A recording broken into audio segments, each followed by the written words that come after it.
لله رب العالمين والصلاة والسلام على سيدنا محمد وآله وصحبه أجمعين أما بعد فأعوذ بالله من الشيطان الرجيم بسم الله الرحمن الرحيم إن الذين قالوا ربنا الله ثم استقاموا تتنزل عليهم الملائكة ألا تخافوا ولا تحزنوا صدق الله العلي العظيم. அல்லாஹு தஆலா நல்லடியார்களை குறித்து பேசுகின்றான். இன்னல்லதீன காலு ரப்புனல்லாஹு, அவர்கள் எத்தகையவர்கள் என்று சொன்னால் அவர்கள் எங்களுடைய ரப்பு அல்லாஹ் தான் என்று சொல்லுவார்கள், அதிலேயே உறுதியாக இருப்பார்கள். எனவே அல்லாஹு தஆலா மலக்குமார்களை அவர்களிடத்தில் இறக்குகின்றான். அவர்களுக்கு எந்த பயமும் இல்லை, அவர்கள் கவலைப்படவும் மாட்டார்கள். நீங்கள் வாக்களிக்கப்பட்ட சுவனத்தில் அவர்கள் சுவனத்தை கொண்டு சுப செய்தியை பெற்றுக் கொண்டார்கள், நீங்கள் பெற்றுக்கொள்ளுங்கள் என்பதாக அல்லாஹு தஆலா இந்த வசனத்தில் நல்லடியார்களை குறித்து பேசுகின்றான். பொதுவாக மலக்குமார்கள் நம்மோடு இருந்து கொண்டே இருக்கின்றார்கள். நாம தனி நபர் ஒன்றும் இல்லை. நம்மோடு எப்போதும் மலக்குமார்கள் நன்மை செய்தால் நன்மையை எழுதுவதும், தீமை செய்தால் தீமையை எழுதக்கூடிய மலக்குமார்கள் எப்போதும் நம்மோடு இருந்து கொண்டுதான் இருக்கின்றார்கள். மலக்குமார்கள் இருக்கின்றார்கள், தீமைகளுக்கு தீமையையும் எழுதும்படி அல்லாஹு தஆலா வாக்களித்து மலக்குமார்களை நம்மோடு வைத்துக் கொண்டே இருக்கின்றான்.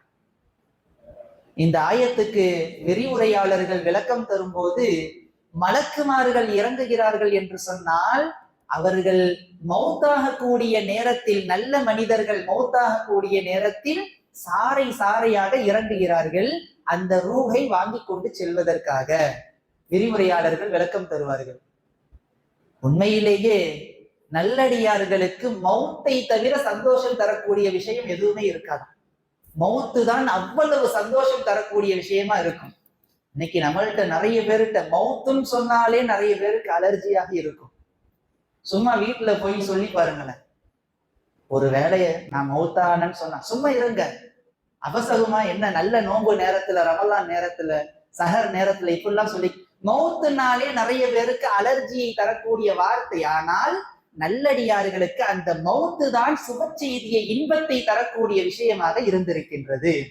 எனவே நல்லடியார்கள் மௌத்தாகும் போது மலக்குமார்கள் சாறை சாறையாக இறங்குகிறார்கள், அவர்களின் ரூஹை வாங்கி கொண்டு செல்வதற்காக என்று தஃப்சீர் விரிவுரையாளர்கள் இதற்கு விளக்கம் தருவார்கள்.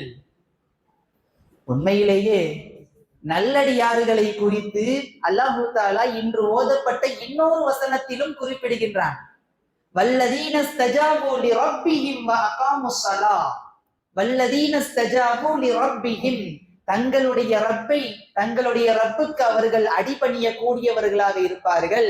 வல்லதீன ஸ்தஜாபு லிரப்பிஹிம் வ அகாமுஸ் ஸலாத, தொழுகையை நிலைநாட்டக்கூடியவர்களாக இருப்பார்கள், இவர்கள் நல்லவர்கள்.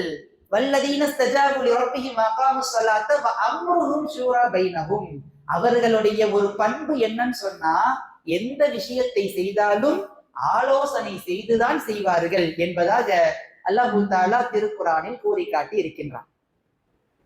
எந்த விஷயமாக இருந்தாலும் ஆலோசனை செய்து செய்யக்கூடிய பண்பை அந்த நல்லடியார்களின் பண்பு என்பதாக அல்லாஹு தஆலா வர்ணிக்கின்றான்.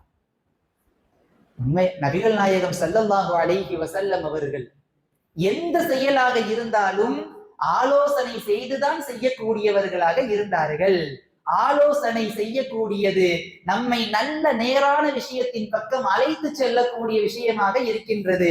ஒருவர் தீய விஷயம் இருக்கின்றது, நல்ல விஷயம் இருக்கின்றது, தடுமாற்றத்தில் இருக்கின்றார் என்று சொன்னால் உடனே யார்கிட்டையாச்சும் போய் மஷூரா செஞ்சு ஆலோசனை செய்தார் என்று சொன்னால் அல்லாஹு தஆலா அந்த மனிதரின் மூலமாக இவருக்கு நேரான பாதையை காட்டுவான் என்பதாக இஸ்லாமிய மார்க்கம் ஆலோசனை செய்துதான் எந்த விஷயத்தையும் செய்ய வேண்டும், அதில்தான் வெற்றி இருக்கின்றது என்பதாக மார்க்கம் நமக்கு கற்றுத் தருகின்றது.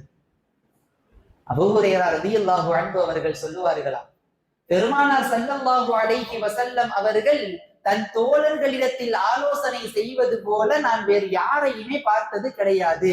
எந்த விஷயமாக இருந்தாலும் ஆலோசனை செய்துதான் செய்யக்கூடியவர்களாக இருந்தார்கள் என்பதாக அபூ ஹுரைரா ரலியல்லாஹு அன்ஹு அவர்கள் கூறுவார்களாம். அகல் போர், அந்த போர் நடக்கிறதுக்கு முன்னாடி பெருமானார் ஸல்லல்லாஹு அலைஹி வஸல்லம் அவர்கள் சஹாபாக்களை எல்லாம் அழைத்து ஆலோசனை செய்கிறார்கள். எதிரிகள் தாக்குவதற்காக வேண்டி வந்து கொண்டிருக்கின்றார்கள், என்ன செய்யலாம்? ஒவ்வொரு சஹாபியும் ஒவ்வொரு விதமான ஆலோசனையை சொன்னார்களாம். சல்மான் ஃபாரிசி ரலியல்லாஹு அன்ஹு அவர்கள் ஒரு ஆலோசனை சொன்னார்களாம். யா ரசூலல்லாஹ், எங்கள் நாட்டில், பாரசீக நாட்டில் இது போன்ற அவசர யுத்தம் நடக்கின்றது என்று சொன்னால் ஊரை சுற்றி குழியை தோண்டுவோம். எதிரிகள் வராமல் இருப்பதற்காக குழியை தோண்டி ஊருக்குள் இருந்து நாங்கள் போர் புரிவோம்.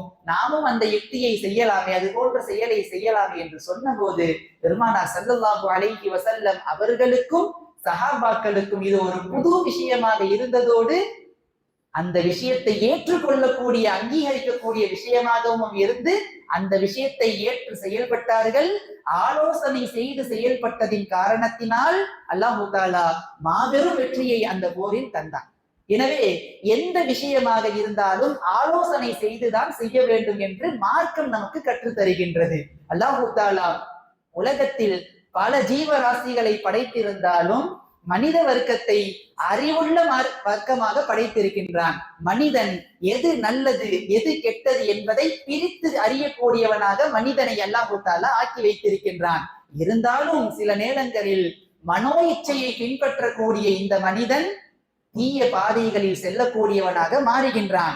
அவன் தீய பாதையில் செல்லும் போது தீய பாதையில எல்லாம் செல்லக்கூடாது, தீய வழிகள் எல்லாம் செல்லக்கூடாது, மார்க்கம் இதை தடை விதித்திருக்கின்றது என்று அந்த மனிதனுக்கு ஆலோசனை செய்வதற்காக, அறிவுரைகள் பகர வேண்டும் என்பதற்காக அல்லாஹ் தஆலா இந்த ஆலோசனை செய்யக்கூடிய அந்த ஒரு விஷயத்தை இஸ்லாமிய சமுதாயத்தினருக்கும் மனித வர்க்கத்திற்கே ஒரு பேரருட்கொடையாக அல்லாஹு தஆலா இந்த ஆலோசனையை வைத்திருக்கின்றான். நபி ஸல்லல்லாஹு அலைஹி வஸல்லம் அவர்கள் உம்ராவுக்காக சஹாபாக்களை அழைத்துக் கொண்டு செல்கிறார்கள். செல்லும் போது ஹுதைபியா என்ற இடத்தில் தடை. மக்கத்து குறைஷி காஃபிர்கள் தடை விதித்தார்கள். பெருமானார் அவர்கள் என்ன செய்வது என்று தெரியாமல் சஹாபாக்களிடத்தில் சென்று ஹுதைபியா உடன்படிக்கை போடப்பட்டு விட்டது. சஹாபாக்கள்கிட்ட போய், நீங்கள் எடுத்துட்டு வந்த பிராணிகளை அறுத்து பலியிடுங்கள், உங்கள் தலைமுடிகளை களைந்து கொள்ளுங்கள், ஊருக்கு திரும்பி சொல்லுவோம், அடுத்த ஆண்டு வருவோம் என்று சொன்ன போது சஹாபாக்கள் எல்லாம் அமர்ந்தே இருந்தார்களாம். காரணம், ஹுதைபியா உடன்படிக்கை அந்த உடன்படிக்கை ஏற்றுக்கொள்ளத்தக்க விஷயமாக இல்லை. சஹாபாக்களுக்கு பெரும் இக்கட்டான சட்டங்களை எல்லாம் அந்த குறைஷி காஃபிர்கள் போட்டார்கள். அதற்கெல்லாம் பெருமானார் அவர்கள் ஒத்துக்கொண்டார்களே என்று சொல்லி அமர்ந்தே இருந்தார்களாம். என்ன செய்வது என்று தெரியாமல் பெருமானார் அவர்கள் தன் அறைக்கு வந்த போது உம்மு சலமா ரலியல்லாஹு அன்ஹா, பெருமானாரின் மனைவிமார்களில் ஒரு மனைவி ஹஜ்ரத் உம்மு சலமா ரலியல்லாஹு அன்ஹா அவர்கள், நாயகமே நீங்கள் செல்லுங்கள், நீங்கள் சென்று உங்கள் பிராணியை நீங்கள் பலியிடுங்கள், உங்கள் தலைமுடியை நீங்கள் களைந்து கொள்ளுங்கள், சஹாபாக்களும் பின்னாடியே வருவாங்க என்று சொல்லி ஆலோசனை கொடுத்தார்கள். பெருமானார் அவர்கள் அதே போன்று செய்தார்கள். சஹாபாக்கள் எல்லோரும், நாயகமே செய்து விட்டார்களே, நாம் ஏன் பின்தங்கி இருக்க வேண்டும் என்று சொல்லி அத்துணை சஹாபாக்களும் அதே போன்றே செய்தார்கள். ஆக ஒரு பெரும் போராக நடக்க இருந்த அந்த விஷயத்தை உம்மு சலமா ரலியல்லாஹு அன்ஹா அவர்களின் ஆலோசனையின் காரணத்தினால் அல்லாஹு தஆலா அந்த போரையே தடுத்து விட்டான், போரையே நடக்காமல் ஆக்கிவிட்டான் என்பதாக வரலாற்று ஆசிரியர்கள் நமக்கு உணர்த்தி காட்டுவார்கள். ஆக ஆலோசனை என்பது மிகவும் ஒரு நல்ல விஷயமாக இருக்கின்றது, நல்லோர்களின் பண்பாக இருக்கின்றது. ஆலோசனை எல்லாத்தையும் போய் செஞ்சுக்கிட்டு இருக்க கூடாது. ஆலோசனை செய்வதற்கென்று மார்க்கம் சில வழிமுறைகளை நமக்கு வகுத்து தந்திருக்கின்றது. யார்கிட்ட போய் செய்யணுமோ அவங்கள்ட்ட தான் அந்த ஆலோசனையை போய் செய்யணும். அதற்கு தகுந்த நபர்களிடம் சென்றுதான் அதற்குரிய ஆலோசனையை பெற வேண்டும். மருத்துவர்கிட்ட போனா மருத்துவத்தை குறித்துதான் ஆலோசனை செய்ய வேண்டும். மார்க்க அறிஞர்கிட்ட போய் மார்க்கத்தை குறித்துதான் ஆலோசனை செய்ய வேண்டும். மார்க்க அறிஞர்கிட்ட இல்லாம வெளிய துண்டு சீட்டை வச்சுக்கிட்டு சுத்திக்கிட்டு இருக்க அந்த இளைஞர்கிட்ட போய் மார்க்கத்தை குறித்த ஆலோசனை செய்தால் 22:33 இந்த மாதிரி அல்லாஹு தாலா சொல்றான். இப்படிதான் அந்த இளைஞர் சொல்லுவான். ஆக மார்க்க அறிஞர்கிட்ட போய் தான் மார்க்கத்தை குறித்த ஆலோசனையை பெற வேண்டும். வண்டி ரிப்பேர் ஆச்சுன்னா மெக்கானிக்ட தான் அதுக்குரிய ஆலோசனையை பெற வேண்டும். மருத்துவத்தை போய் என் வண்டி பிரேக் முடிக்கல, கொஞ்சம் என்னன்னு பாருங்களேன், கேட்க முடியாது. மெக்கானிக்ட போய் வண்டியெல்லாம் சரி பண்ணி தரிய, என் வயிறு சரியில்லை, கொஞ்சம் சரி பண்ண, அவன் ஏதாவது ஒரு மருத்துவத்தை சொல்ல, இவன் ஏதாவது ஒரு மெடிசினை தூக்கி வாயில போட, ஏதாச்சும் ஒரு நாய் மேல போயிடுவான். ஆக அதற்கு தகுந்த நபர்களிடம் சென்றுதான் அதற்குரிய ஆலோசனையை பெற வேண்டும் என்று மார்க்கம் நமக்கு கற்றுத்தருகின்றது. இரண்டாவதாக, அல்லாஹ் ரசூல் அங்கீகரித்த விஷயத்தில் ஆலோசனை செய்யக்கூடாது. அல்லாஹு தாலாவும் அவனது ரசூலும் ஒரு சட்டத்தை விதித்திருக்கின்றார்கள். வமா கான லிமுஃமினின் வலா முஃமினத்தின் இதா கதல்லாஹு வ ரசூலுஹு அம்ரன் அன் யகூன லஹுமுல் கியரா. அல்லாஹ்வும் அவனது ரசூலும் ஒரு விஷயத்தை மார்க்கமாக ஆக்கி வைத்திருக்கின்றார்கள் என்று சொன்னால் அந்த விஷயத்தில் நீங்கள் இஷ்டம் கொடுக்கப்பட்டவர்களாக எந்த முஃமினான ஆணும் பெண்ணும் அந்த விஷயத்தில் இடைஞ்சலாக இருக்க வேண்டாம், அதை அப்படியே எடுத்து நடக்க வேண்டும் என்பதாக மார்க்கம் நமக்கு கற்றுத் தருகின்றது. தொழுகையை குறித்து பேசினால் தொழுக வேண்டுமா? மது குடிக்கலாம், குடிக்காம இருக்கலாமா? தொழுகையை தொழ வேண்டும் என்று அல்லாஹ் தஆலா விதித்திருக்கின்றான். இன்ன ஸலாத்த கானத் அலல் முஃமினீன கிதாபம் மவ்கூதா. தொழுகையை கடமையாக்கி இருந்த போது வரலான தொழுகையை தொழுவணுமா அவசியமா? கேட்க முடியாது. மது குடிக்கிறது ஹராம் என்று அல்லாஹ் தஆலா கட்டளையிட்டு இருக்கின்றான். மது குடிக்காம தான் இருக்கணுமா? கேட்க முடியாது. அப்ப இந்த மாதிரி விஷயங்களில் எல்லாம் ஆலோசனை கேட்க முடியாது, அதை அப்படியே எடுத்து நடக்க வேண்டும். இன்னொரு வழிமுறையை மார்க்கம் நமக்கு கற்றுத் தருகின்றது. ஆலோசனை, அது யாரு நல்ல விதத்தில் நமக்கு ஆலோசனை தருவார்கள் என்று அறிந்து போய் கேட்க வேண்டும். இவர்கிட்ட போனா நமக்கு நல்ல முறையில மஷூரா சொல்லுவாரு, இந்த நபர்கிட்ட போனா நல்ல முறையில நமக்கு மஷூரா சொல்லுவாரு, அவர்கிட்ட போய் கேட்கலாம் என்று தெரிந்த நபர்களிடம் போய் கேட்க வேண்டும்.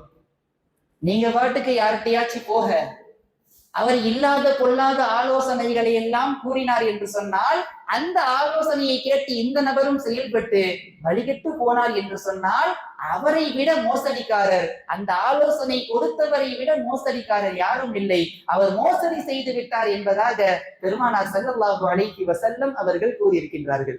கடைசியாக, யார்கிட்ட நம்ம ஆலோசனை செய்கிறோமோ அவர் கேட்கக்கூடிய ஆலோசனை இது அமானிதம் என்று தெரிந்தவராக இருக்க வேண்டும். இது அமானிதமான ஆலோசனை, இதை நாம் பாதுகாக்க வேண்டும், ஊரு ஃபுல்லா போய் டமார் அடிக்க கூடாது, இதை நாம் பேணி பாதுகாக்க வேண்டும் என்ற அறிந்த நபரிடம் போய் ஆலோசனை கேட்க வேண்டும் என்பதாக மார்க்கம் இது போன்ற வழிமுறைகளை எல்லாம் நமக்கு கற்றுத் தருகின்றது. ஆக ஆலோசனை செய்தோம் என்று சொன்னால், ஆலோசனை செய்துவிட்டு ஒரு காரியத்தில் நாம் இறங்கினோம் என்று சொன்னால் என்பதில் எந்த ஒரு சந்தேகமும் கிடையாது. தொடர்ந்து எல்லாம் வல்ல அல்லாஹ் ஜல்ல ஷானஹு தஆலா மார்க்கத்தை விளங்கி அமல் செய்யக்கூடிய நற்தௌஃபீகை நமக்கு வழங்குவதோடு நம் வாழ்க்கையை திருக்குர்ஆன் வழிவகுத்து தந்த வாழ்க்கையாக நம் வாழ்க்கையை வல்ல ரஹ்மான் ஆக்கி அமைத்து அருள் புரிவானாக. ஆமீன். ஆகிர் தாவானா அல்ஹம்துலில்லாஹி ரப்பில் ஆலமீன். அஸ்ஸலாமு அலைக்கும் வரஹ்மத்துல்லாஹி வபரகாத்துஹு.